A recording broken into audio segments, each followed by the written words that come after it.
I'm Staci Faverty.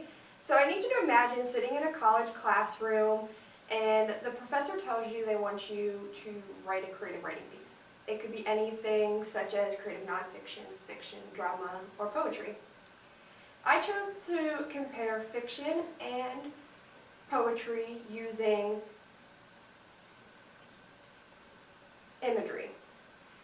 So if you don't have imagery, you don't know what's going to happen in the story.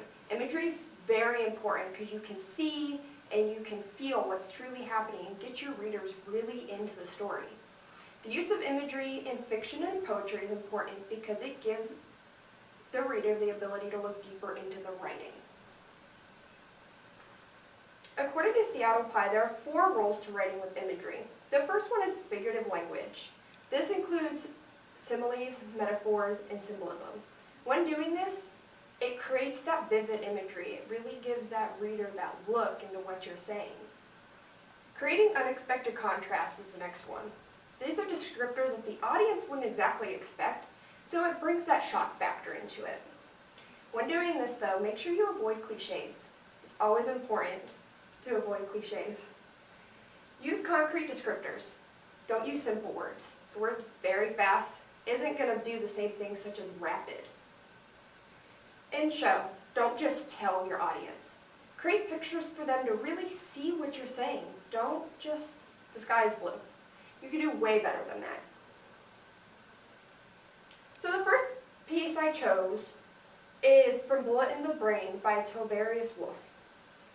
This reads, heat, a baseball field, yellow grass, the world of insects, himself leaning against a tree as the boys of the neighborhood gather for a pickup game.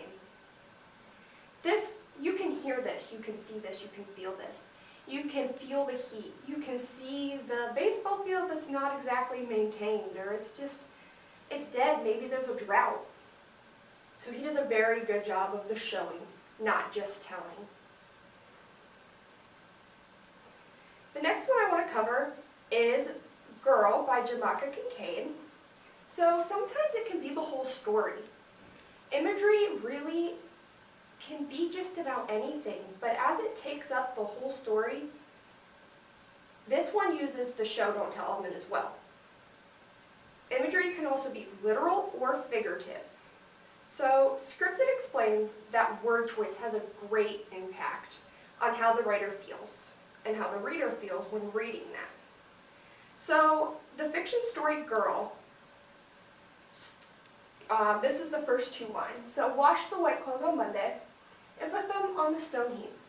Wash the colored clothes on Tuesday and put them on the clothesline to dry. That's just the first couple sentences. You can see that.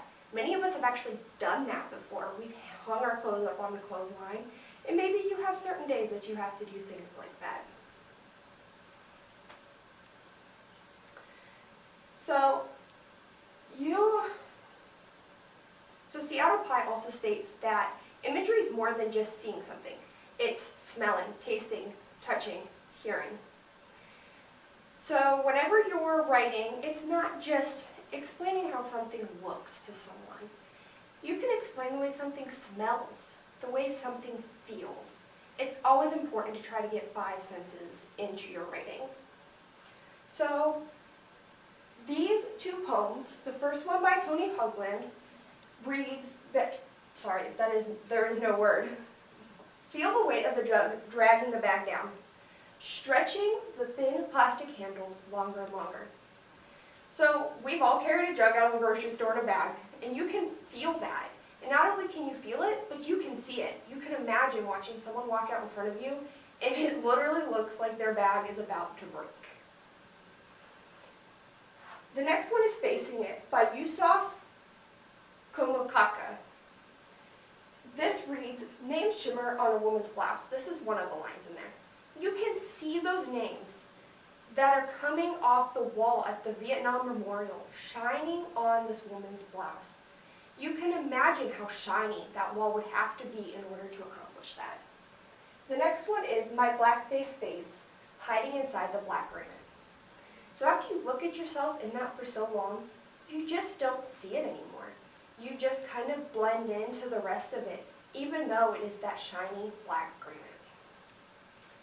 So next time you're sitting in that creative writing class and your professor says, hey, I need you to write this creative story, and you're stuck, you don't know where you're supposed to go next, just think. Appeal to all 5 senses. Make sure you have just unexpected contrast. Those are such a big one in writing. And you can use your figurative language just like you learned when you were a child. So next time this happens, you got this. This is my Works Cited page. Thank you.